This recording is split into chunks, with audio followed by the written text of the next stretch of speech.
नमस्कार, मैं एडवोकेट नरेश कुदाल आपका स्वागत करता हूं अपने चैनल विधान का ज्ञान पर। दोस्तों, किसी भी सिस्टम में पारदर्शिता आम जनता में विश्वास बनाने के लिए बहुत ज़रूरी है। पारदर्शिता इस बात की कि लोगों को पता चल सके कि कौन सी कार्यवाही किस प्रकार से हुई है। हमारे देश में संसद के सदनों की कार्यवाही का लाइव प्रसारण होना इस बात का अच्छा एग्जाम्पल भी है। सुप्रीम कोर्ट की कार्यवाही एक ऐसा सब्जेक्ट रहा है जिसके बारे में कई बार ये कोशिश की गई कि कार्यवाही का प्रसारण किया जाए ताकि किसी केस की सारी स्थिति आम जनता तक पहुंचाई जा सके। जब भी किसी विशेष मामले में सुनवाई होती है तो सुप्रीम कोर्ट के आगे पत्रकारों की भीड़ इकट्ठा हो जाती है। वो लोग प्रयास करते हैं कि कोर्ट की प्रोसीडिंग और डिसीजन के बारे में जल्दी से जल्दी जनता को बताया जाए, लेकिन उनको तब तक के लिए इंतजार करना पड़ता है जब तक कि उस केस की कार्यवाही खत्म होकर वकील और पक्षकार आदि बाहर ना आ जाएं, और फिर उनसे मिली जानकारी के आधार पर या फिर डिसीजन की कॉपी से मिली जानकारी के आधार पर रिपोर्टिंग की जाती है। इसमें कई बार काफ़ी देरी भी होती है। हालांकि प्रेस की तरफ से काफ़ी बार ये कोशिश की जाती रही कि कार्यवाही के दौरान प्रेस को अलाउ किया जाए या फिर कार्यवाही का प्रसारण प्रेस के लिए किया जाए। क्या आप जानते हैं कि गुजरात हाई कोर्ट का यूट्यूब पर ऑफिशियल चैनल है जिस पर हाई कोर्ट की प्रोसीडिंग का लाइव प्रसारण किया जाता है?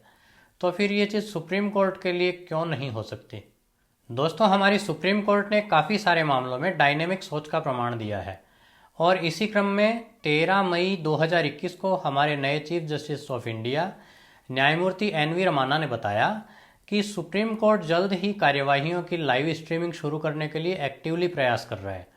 हालांकि कोर्ट प्रोसीडिंग की लाइव स्ट्रीमिंग के लिए सुप्रीम कोर्ट के सारे जजेस की आम सहमति लेनी होगी, लेकिन हमारे चीफ जस्टिस इसके लिए काफ़ी पॉजिटिव हैं।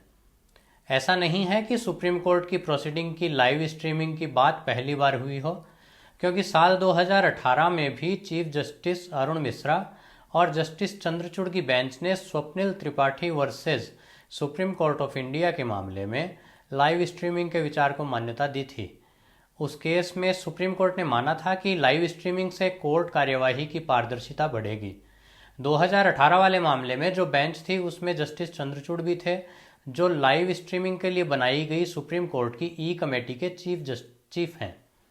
जस्टिस चंद्रचूड़ ने भी जानकारी दी कि सुप्रीम कोर्ट की कार्यवाही का प्रसारण नहीं करने के नियम सुरक्षा कारणों से बनाए गए थे, लेकिन अब सुप्रीम कोर्ट की कार्यवाही की लाइव स्ट्रीमिंग भी ज़रूरी है, क्योंकि सुप्रीम कोर्ट के डिसीजंस का प्रभाव पूरे देश के लोगों पर पड़ता है और सुप्रीम कोर्ट के फैसलों की पहुंच जनता तक होनी काफ़ी इम्पोर्टेंट है।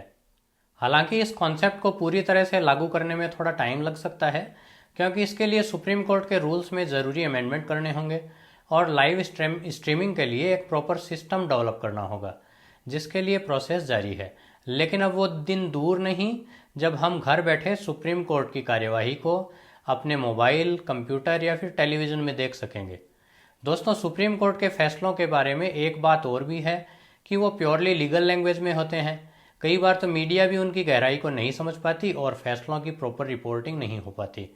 इसके लिए भी चीफ जस्टिस ने बताया कि सुप्रीम कोर्ट अपने इम्पोर्टेंट डिसीजंस को ईजी लैंग्वेज में भी जारी करेगा ताकि उनको आम आदमी समझ सके।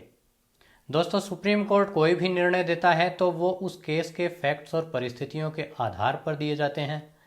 सुप्रीम कोर्ट के फैसलों से जो सार निकल कर आता है उसके बारे में हर व्यक्ति अपनी सोच और समझ के अनुसार राय बना लेता है, लेकिन अगर कार्यवाही का प्रसारण होगा और डिसीजन की कॉपी इजी लैंग्वेज में अवेलेबल होगी तो आम आदमी भी इसे ठीक तरह से समझ सकेगा। सुप्रीम कोर्ट की ये पहल मुझे तो बहुत अच्छी लगी। आपकी इस बारे में क्या राय है, आप कमेंट करके ज़रूर बताएं। वीडियो की जानकारी अच्छी लगी हो तो वीडियो को लाइक भी ज़रूर कर दें। दोस्तों, आपके कोई भी लीगल सवाल हों या आप अपने किसी मैटर पर मुझसे डिस्कस करना चाहते हैं तो आपको पता है कि आप स्क्रीन पर दिखाई दे रहे नंबरों पर कांटेक्ट करके कॉल बुक करवा सकते हैं। इसी टाइप की लीगल जानकारियों के लिए बने रहिए हमारे साथ। मिलते हैं अगले वीडियो में।